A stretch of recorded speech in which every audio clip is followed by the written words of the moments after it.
Hey, feeling good, like I should.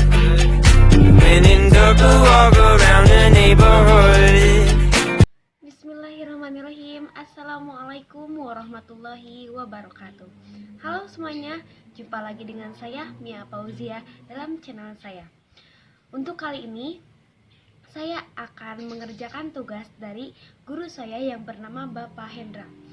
Langsung saja, di sini saya akan membahas tentang virus, lebih keseluruhannya tentang virus, dan ada juga tentang virus corona atau COVID-19.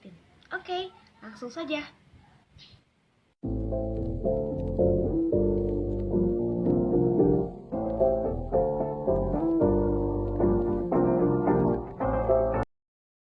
Oke guys, soal yang pertama kita yaitu ciri-ciri yang dimiliki oleh virus. Kita langsung saja jawab saja ya guys.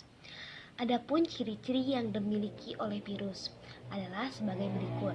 Yang pertama, virus bisa bersifat seperti benda hidup. Contohnya, bisa berkembang biak jika berada di dalam sel hidup. Yang kedua, memiliki satu asam nukleat DNA atau RNA saja. Yang ketiga, virus bisa bersifat seperti benda mati. Contohnya, tidak melakukan metabolisme, tidak bernapas, tidak bergerak, dan berbentuk kristal jika berada di luar sel hidup. Yang keempat, yang terakhir ya, berukuran sangat kecil, yaitu antara 20 dan 300 mm.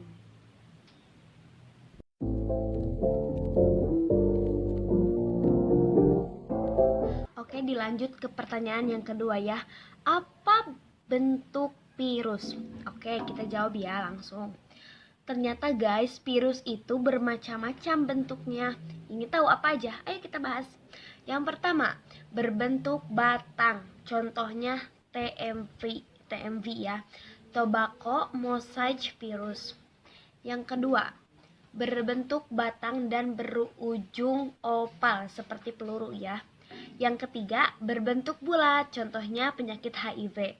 Yang keempat, berbentuk filamen atau benang, contohnya virus Ebola. Yang kelima, berbentuk polihedral, contohnya adenovirus. Yang keenam, berbentuk seperti huruf T, contohnya bakteriofag, yaitu virus yang menyerang bakteri Escherichia coli.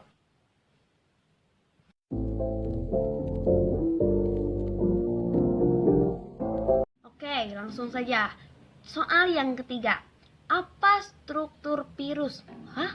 Virus ada strukturnya guys. Mari kita bahas ya. Virus tidak digolongkan dalam organisme seluler karena tidak memiliki bagian-bagian sel seperti dinding sel, membran sel, sitoplasma, serta organel sel lainnya. Adapun struktur tubuh virus bakteriofag adalah sebagai berikut. Yang pertama, kepala. Kepala bagian dalam mengandung asam nukleat, sedangkan bagian luarnya diselubungi oleh kapsid. Untuk virus bakteriofag, kepalanya berbentuk polihedral dengan jenis asam nukleatnya DNA. Yang kedua, yaitu kapsid. Kapsid merupakan selubung luar virus yang mengandung banyak subunit protein yang disebut kapsomer. Kapsid terdiri dari beberapa bentuk sehingga berpengaruh pada bentuk virusnya. Yang ketiga, asam nukleat. Asam nukleat yang dimiliki virus hanya satu, yaitu DNA dan RNA saja. Asam nukleat inilah yang nantinya berfungsi sebagai informasi genetik untuk replikasi. Yang keempat, leher merupakan penghubung antara kepala dan ekor. Leher berfungsi sebagai saluran keluarnya asam nukleat menuju ekor. Yang terakhir, ekor. Ekor virus terdiri dari serabut ekor dan lempeng dasar.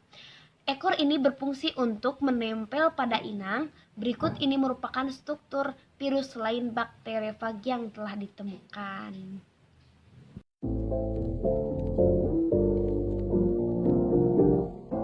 Oke guys, langsung saja lanjut ke soal yang keberapa ya?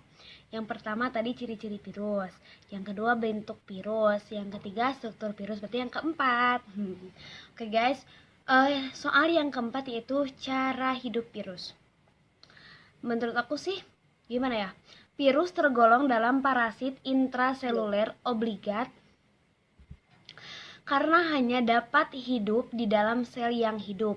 Artinya, jika sel tersebut mati, virus tidak akan mati, melainkan mengkristal. Sel hidup yang ditumpangi virus disebut sel inang. Bagaimana cara virus mengenali inangnya? Yaitu menggunakan sistem Locke atau kesesuaian. Berdasarkan jenisnya, sel inang dibagi menjadi dua, kisaran inang luas dan kisaran inang sempit.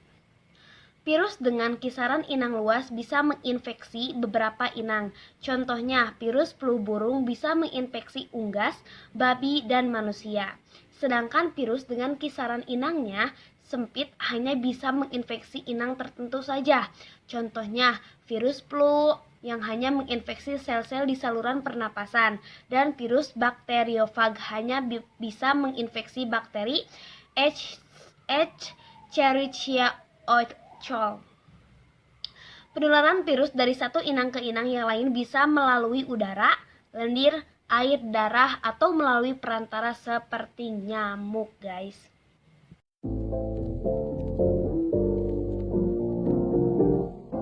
Oke, langsung lanjut aja ke soal yang kelima. Apa perkembangbiakan virus? Perkembangbiakan virus dikenal dengan istilah replikasi atau perbanyakan diri. Bagi virus, sel inang merupakan sumber energi untuk sintesis protein. Perkembangbiakan virus dibagi menjadi dua, yaitu daur litik dan lisogenetik. Daur litik dan lisogenik ya. Yang pertama yaitu dengan daur litik. Terjadinya daur litik disebabkan oleh ketahanan sel inang lebih lemah daripada daya infeksi virusnya. Akibatnya, sel inang akan pecah dan mati serta akan menghasilkan virion-virion baru. Adapun tahapan pada daur litik adalah adsorpsi, penetrasi, sintesis dan replikasi, pematangan atau perakitan dan lisis. Yang kedua, dengan daur lisogenik. Daur lisogenik terjadi jika pertahanan tubuh inang lebih kuat daripada daya infeksi virus. Pada daur ini sel inang masih bisa bereproduksi dengan normal dan tidak akan langsung pecah. Akan tetapi DNA virus bakterifag akan berinteraksi secara kromosom sel inang membentuk profag ya. Saat sel inang yang mengandung profag tersebut membelah diri, barulah profag akan diwariskan ke sel berikutnya. Adapun tahapan pada daur lisogenik adalah adsorpsi dan infeksi, penetrasi, penggabungan, pembelahan, sintesis. Untuk memahami lebih lanjut, kita bahas lagi ya yang lainnya.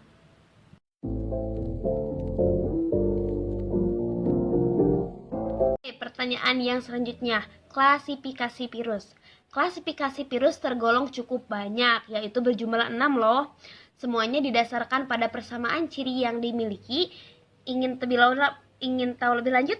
Ayo, mari kita bahas. Yang pertama, klasifikasi virus berdasarkan ada tidaknya selubung pada nukleokapsid. Terdapat dua kelompok virus dalam klasifikasi ini, yaitu sebagai berikut.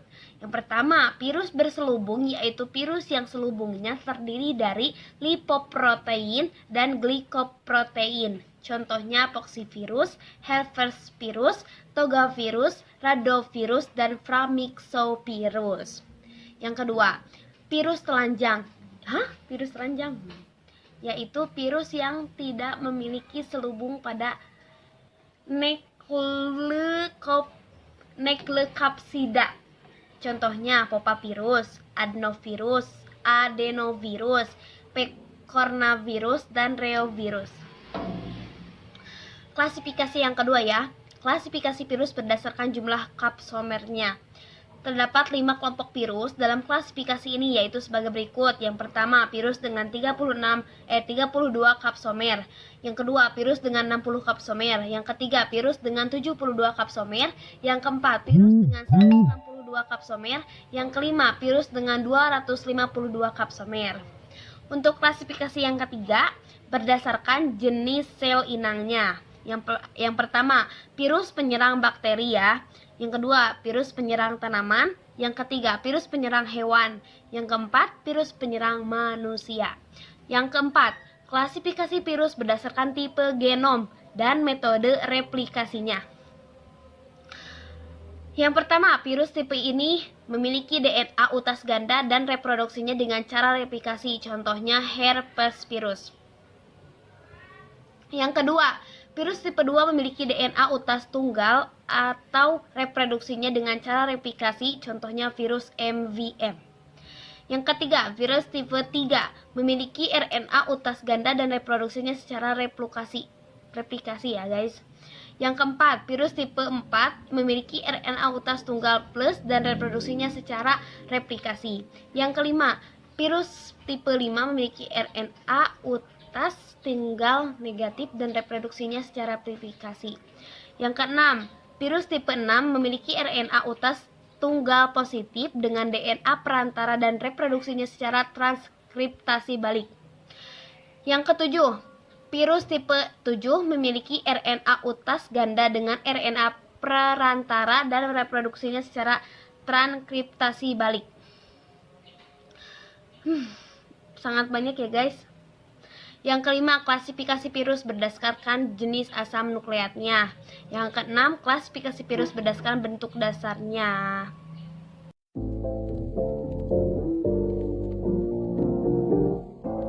Oke, pertanyaan yang selanjutnya yaitu penyakit yang disebabkan oleh virus. Adapun penyakit yang disebabkan oleh virus baik pada manusia, hewan, dan tumbuhan adalah sebagai berikut. Yang pertama, cacar variola disebabkan oleh virus jenis orthopoxvirus. Yang kedua, campak ya guys, disebabkan oleh morbillivirus. Yang ketiga, AIDS disebabkan oleh HIV yaitu Human Immunodeficiency Virus. Yang keempat, flu disebabkan oleh virus influenza atau parainfluenza. Yang kelima, flu burung yang disebabkan oleh HVAIV yaitu High Pathogenic Avian Influenza Virus. Yang keenam, rabies disebabkan oleh Rhabdovirus. Yang ketujuh, tetelo disebabkan oleh virus NCD. Yang kedelapan, mosaik disebabkan oleh TMP atau tobacco mosaic virus. Oke, langsung saja kita lanjut ke pembahasan tentang virus corona.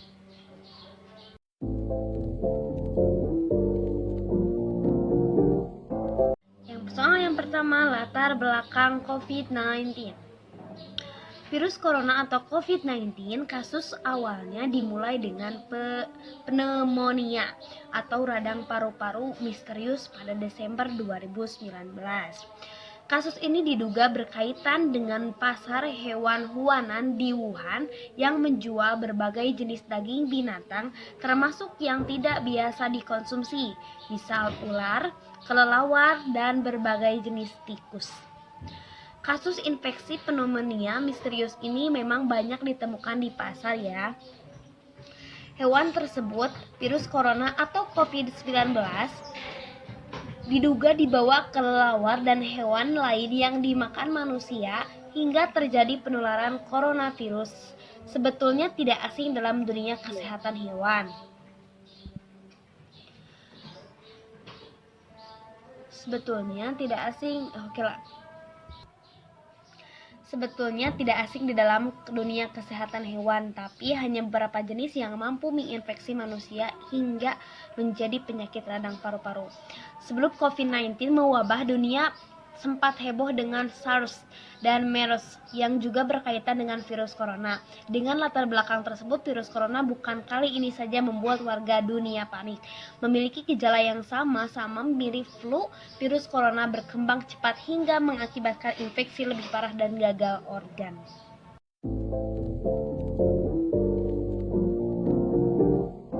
Langsung pertanyaan yang berikutnya yaitu gejala terinfeksinya corona atau COVID-19.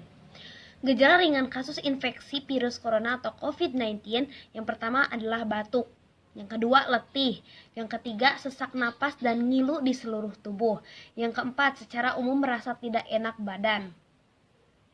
Gejala berat kasus infeksi virus corona atau COVID juga adalah yang pertama kesulitan bernapas, yang kedua infeksi pneumonia, yang ketiga sakit di bagian perut, yang keempat nafsu makan turun.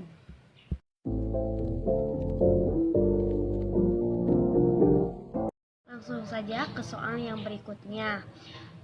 Cara penularan virus corona. Penularan virus corona bisa terjadi melalui berbagai hal.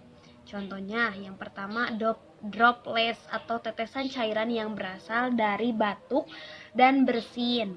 Yang kedua, kontak pribadi seperti menyentuh dan berjabat tangan, guys. Yang ketiga, menyentuh benda atau permukaan dengan virus di atasnya, kemudian menyentuh mulut, hidung, dan mata sebelum mencuci tangan. Yang keempat, kontaminasi tinja. Jarang terjadi ya itu.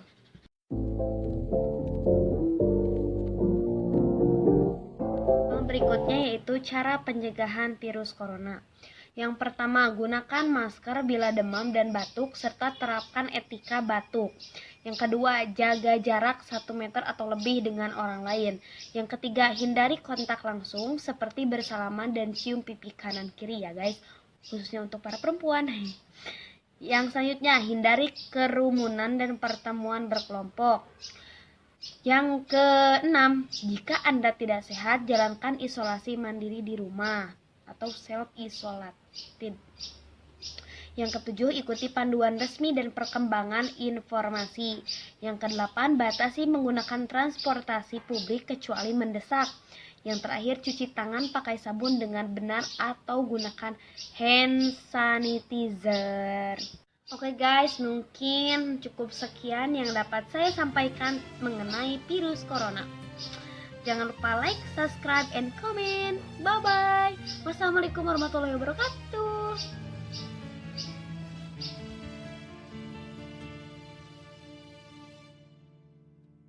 ليك أنا ملكي